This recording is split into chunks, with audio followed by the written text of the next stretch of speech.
I hope you don't mind our making the television comfort test. No, not at all. Make yourselves right at home. Clyde and I refuse to buy any house unless it makes us feel comfortable while we're watching TV. Oh, this is the most comfortable television house in town. Mr. Sanders, settle back and relax. Loosen your tie. Take your shoes off if you like. Oh, thank you. I think I will. Oh, I hope you decide to buy the house. As long as we're not going to live here any longer, I'd like you to have it. I like it, Clyde. It's such a restful room. Would you excuse me a minute? I have a roast in the oven.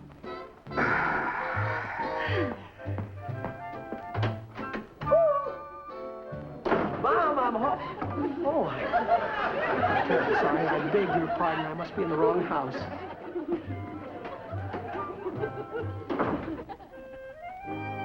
$7-11? That's our number, all right. And this looks like our front porch, too. Well, maybe I've got the wrong street. Only one thing to do, ask the people who live here what happened to the Mulligans. Excuse me, ma'am, but... Michael! Mom, how are you doing here visiting these people? Sanders are here to buy the house. Come on into the kitchen. I'll tell you all about it. We're going to sell the house? Mom, why are we selling the house? Well, I almost forgot the cake. Oh, I hope we're not selling the roast, too. Michael, I want to explain to you why we're selling the house, and I don't want any comments until I've finished. All right. Why are we selling? You probably don't remember my Aunt Agatha. She passed away when you were about 13. Aunt Agatha? Aunt Agatha, yeah, I vaguely remember her, Ma. Say, wasn't she one of your favorite aunts or something? Yeah, well, I was talking to Aunt Agatha yesterday, and... You were talking to Aunt Agatha yesterday? We agreed no comments until I finished. It was at a seance. I communicated with Aunt Agatha through a medium, Madame Toledo. Aunt Agatha always gave me the best advice, so when she told me to sell the house immediately, I couldn't go against her wishes. Well, sounds kind of fishy to me, Mom. Oh, Michael, if you'd been there and spoken with Aunt Agatha yourself, Michael! Just a little nibble. You know your father likes the end cut. Me too.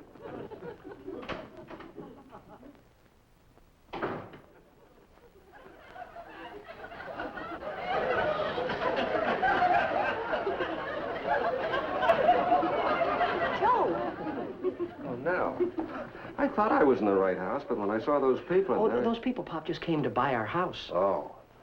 Buy our house? Now, Joe. Who said we wanted to sell our house? Well, Aunt Agatha gave Mom the advice to sell the house the other day, and then Aunt Agatha told her that Wait a minute. Your Aunt Agatha passed away 10 years ago. I know, and she said not to worry about it. She's fine, and she wanted to know how you are. Wanted to know what? Well, it was at a seance. You know, Papa, a seance? Ella Shaw told me about a wonderful medium, Madame Toledo, and she's the one who put me in touch with Aunt Agatha. And Aunt Agatha told me to sell the house immediately for $21,500. Oh, is that so? Will you go right back to that seance and tell Madame Toledo I said she's running a racket? No, wait a minute. We don't want to hurt Aunt Agatha's feelings. I'm in the wrong house after all. Excuse me while I go out and come back in again.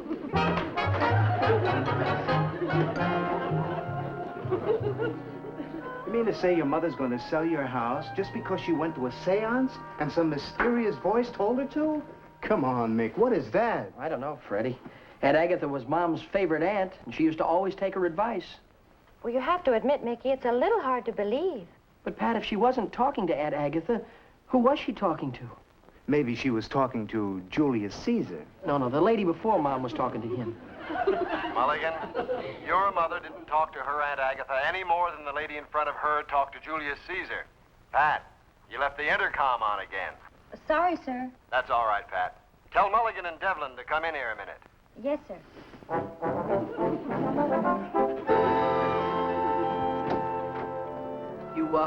You wanted to see us, Mr. Brown? Yes, I do want to see you. Yeah. Men, I want to warn you. Warn us about what, sir? In dealing with mediums, you must watch your step. Oh, what is it you mean, Mr. Brown? Have you ever been to a seance? A seance? No. No. Well, I have. Do you know why I never went back? Why? Because they told me to hire you. Well, that's as good a reason as any. Do you want to know what goes on at a seance? What goes on? Look, all they do is sit around a table, hold hands, and wait for the spirits. And nothing ever happens. Nothing ever happens, Mr. Brown? Nothing. Oh, if that's the case, then my mom's in terrible trouble. Because she's decided to sell our house. And I ought to try and do something to stop her. Well, you certainly should. Well, just how is a seance conducted? What happens? Would you like to have me demonstrate what goes on at a seance?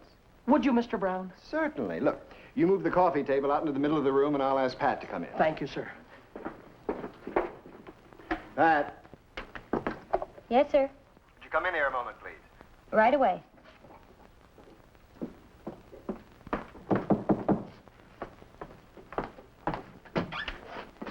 How do you do, miss? My name's Toby Napoleon.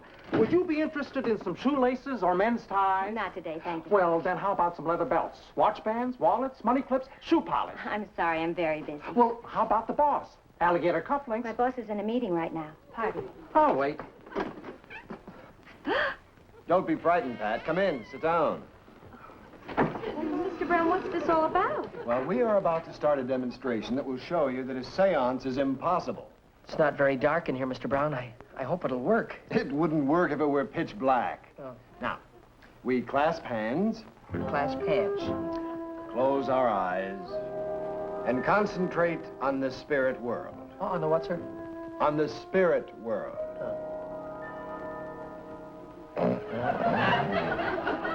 Mulligan, Sorry. let's try to cooperate, shall we? Little catnap, sir.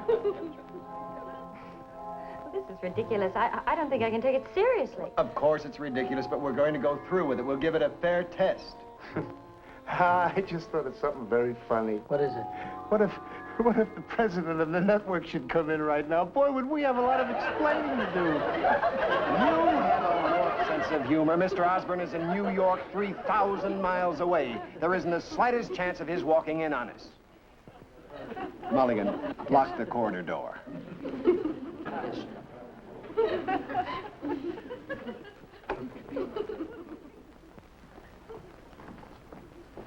Thank you. Yes, sir. Now we'll get on with the seance. Close our eyes. We'll concentrate. That's right, we'll concentrate. Everybody, concentrate. Yeah, we'll concentrate. Look, would you please concentrate on keeping quiet? I'm sorry, sir. Now, according to the books, the table should start to move, and then we should hear from the spirits.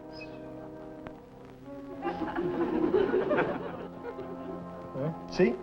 Nothing happens. I knew it wouldn't.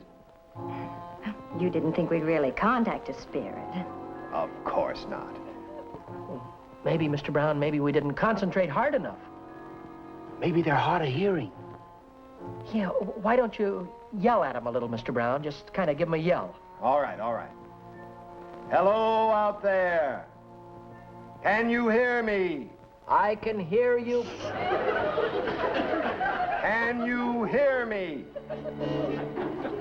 This is Charles Brown. If there's anyone out there, answer me. I said, answer me. I'm here. His voice has changed. You don't suppose we've hooked Julius Caesar? You out there, identify yourself.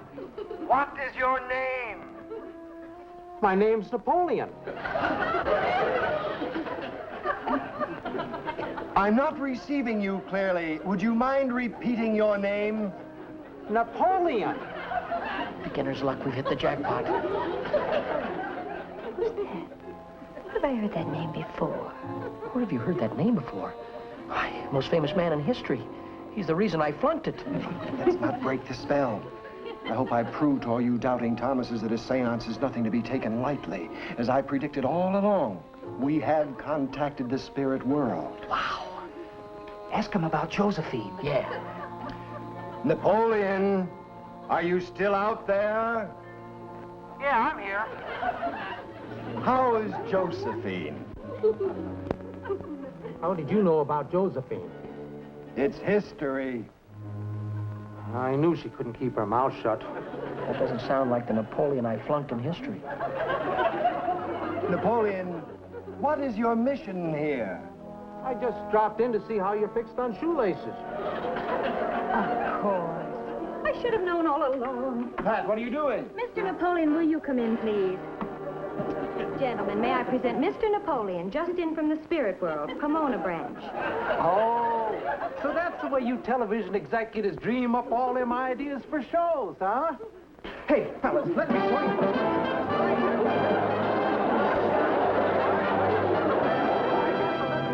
This is silly. She'll never believe you. The phone is ringing. Oh, hang on, Mickey. He's got to do something to get the goods on Madame Toledo. Otherwise, his mother's going to sell the house, Pat. Madam Toledo, I am hiding several books there on the mediums. And I wondered if it would be possible at all to have a little interview with you. You don't trust me. But I assure you, madame, that I have written beaucoup of these magazines. Hung up on me. Oh, I slipped into my French accent. I don't know why you were bad enough in German. Sure, you really blew it. Yeah, but we've got to expose Madame Toledo and save the house for Mom and Pop. Madame Toledo is trying to fleece your mother. She's not interested in any professor. She's just interested in separating people from their money. Hey, Pat's got a point there, Mick. If we can talk her into thinking that we have money and we're not too smart, we'd be in. Neb and Zeb. Neb and Zeb. Yeah, remember the characters we played, the Smallbone Brothers at the Christmas party? Oh, you mean when they booed us off the stage? Hello, is this Madame Toledo? This is Zeb Smallbone speaking, and we have a money problem.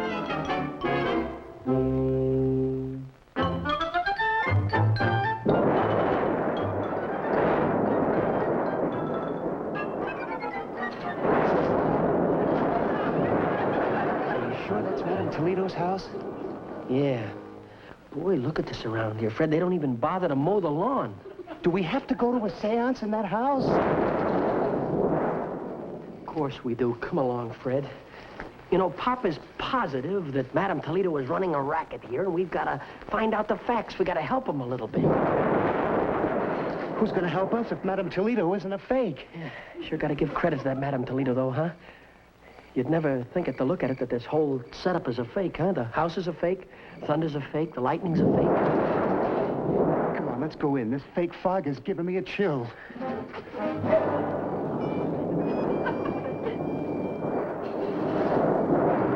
It's still not too late to change our minds, you know. Now, wait a minute. We're not changing our minds at all. Come on, Fred. Remember this. We've got a job to do, and we're going to do it. And remember also, the minute we walk through that door, we're no longer Mickey and Freddie. But we're two fellas from the backwoods country. The Smallbone Brothers, Zeb and Neb. We don't know nothing from nothing. You got it? Check. Yeah.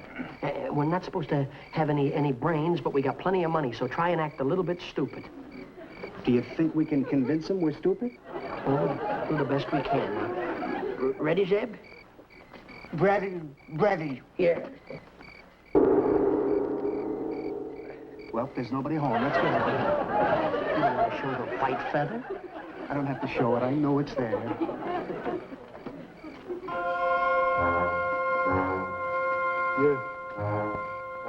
Oh, he's got to be kidding. You have an appointment with Madame Toledo.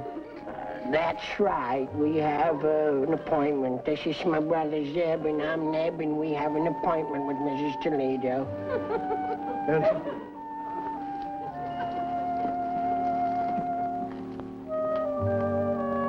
Your guests have arrived, madam. Show them in, Roger. Pardon me, gentlemen.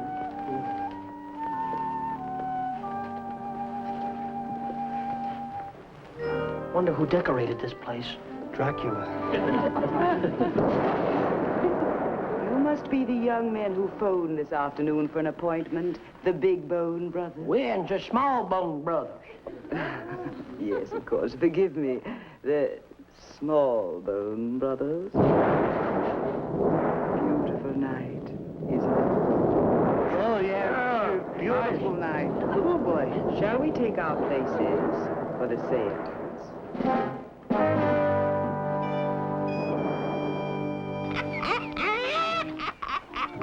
Who was that? We have never tried to find out. Let's keep it that way. Sound effects records are great. I think Madam's got a couple of live ones out there this time. $10 million. With that kind of dough, we don't have to waste our time with that cheap house buying racket. And now, if you are ready, we will hold the seance and summon the spirits.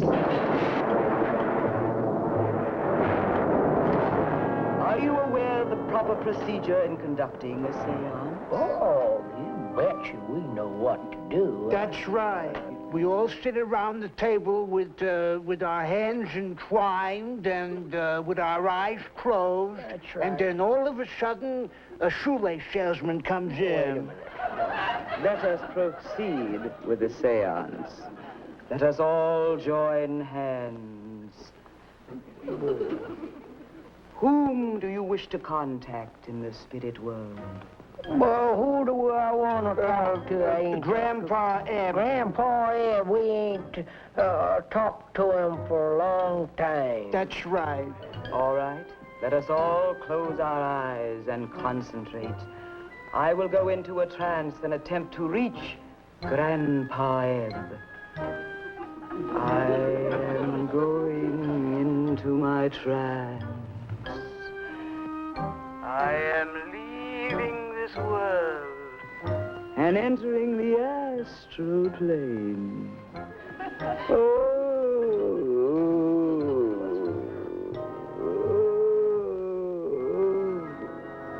What's with the moaning and groaning?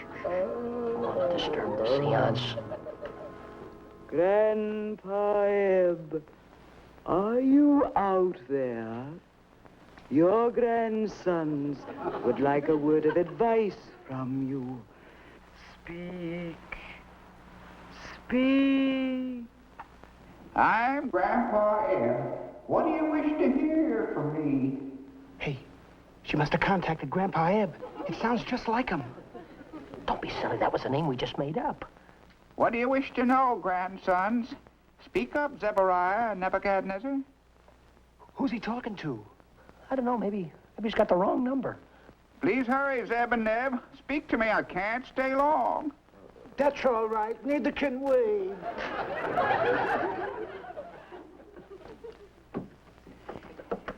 I know why you've contacted me. You want advice on how to dispose of your fortune. But first, let me prove to you that I'm really your Grandpa Ebb. I'll tell you your Social Security number, when your driver's license expires, and... just a moment, the spirits are calling. Look at the name on his driver's license. Michael Mulligan. These kids are plants. We're in real trouble. Roger, get Madam in here, quick. Grandpa Ebb. Come back. Come back, Grandpa Ebb. Yeah, I never did know my Social Security number. Madam Toledo. Madam Toledo. Madam Toledo. What? Where am I? Roger, I told you never to disturb me when I am in a trance. But this is urgent, madam. A problem has arisen. Excuse me, gentlemen. I shall be right back. Hey, Mick, are you sure this is a fake setup? That Grandpa Ebb sure knew an awful lot about us. How could he know our Social Security numbers when we don't even know them? Look, let's check him just to make sure he's telling the truth, huh?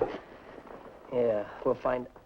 Oh, it's gone. So's mine. That proves that some kind of a racket's being worked here right now. What are you looking for? Wires. Pop told me that sometimes these places were wired with secret... Hey, look. A microphone. A hidden mic. Is it true what Roger tells me? Take a look at this. Aha. Just as I thought, Fred, there's a wire leading underneath this carpet. I wonder where it goes to. Look, you search another part of the room, and I'll find out where it leads to. Check. Yeah. Uh-huh. Yeah. Hey, Freddie. It leads right into this room. Hey, Mick. Maybe I can find another wire to follow. Look what I found, Mick. Huh? This is where Grandpa Ebb's voice came from. You mean out of that speaker? Yeah. Now all we have to do is find Grandpa Ebb. Why, he's just as much a fake as this whole setup is. I'll bet he's hidden right behind that wall now. I've got an idea. Wait a minute. It's locked. It's locked, Fred, but there must be another entrance into that wall. Yeah, I've been reading a lot of those mystery magazines. I'll bet this place is covered with secret panels. Secret panels? Freddie, you're letting your imagination run away with you. No, it was the fad 50 years ago. Listen to me.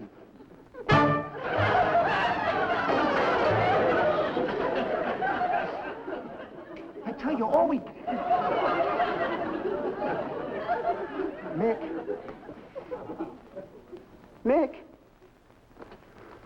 No, Mick. Freddie. Freddie.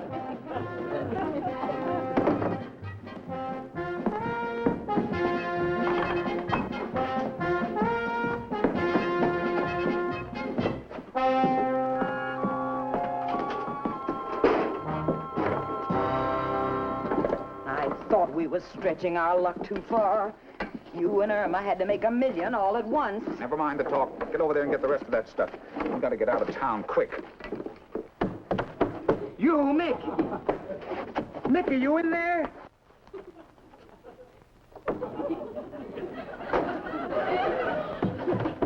You, Mick. Hey, Fred. Keep away from that wall. It's a tricky one. I can hear you, Mick. Speak a little louder. I'm right here. Oh, I can hear you good now, Mick. I'm right beside you. Excuse me, buddy. I'm waiting for it.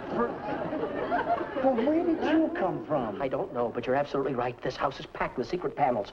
Would you believe it or not, Fred, while you were standing over here, looking for the panels, I just backed against this wall. Yeah? Oh, Mick, not again. Why do I always have to explain things to Freddie? Is that the house? Yeah, that's it, Joe.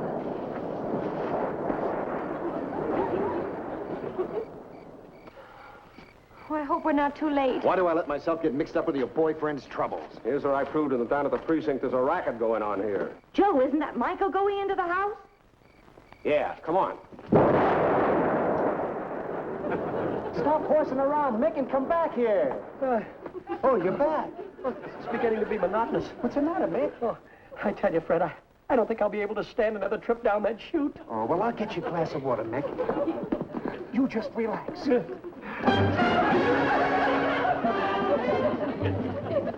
the cops. We better go out to the secret panel. Don't anybody leave the house. This is the police.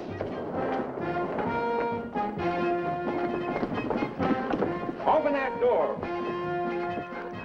Why is it every time somebody comes out of that chute, it's me? Cheer up, pal. I've got something that'll take your mind off of your troubles.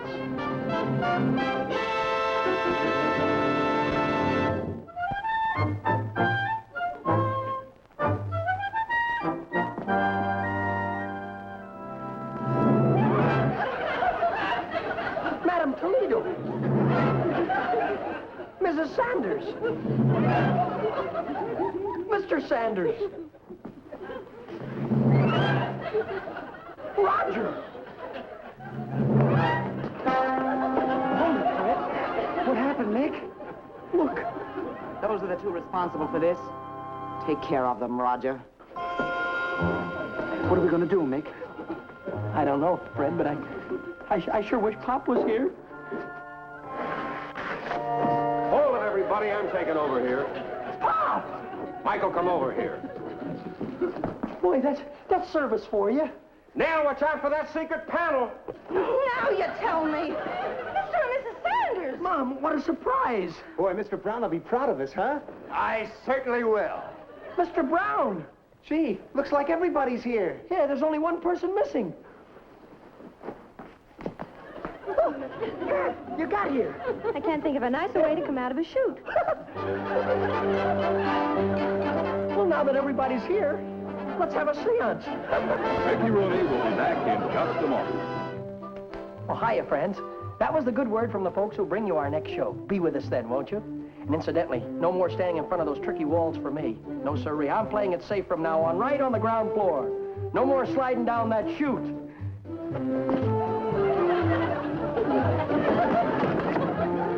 Good night, folks.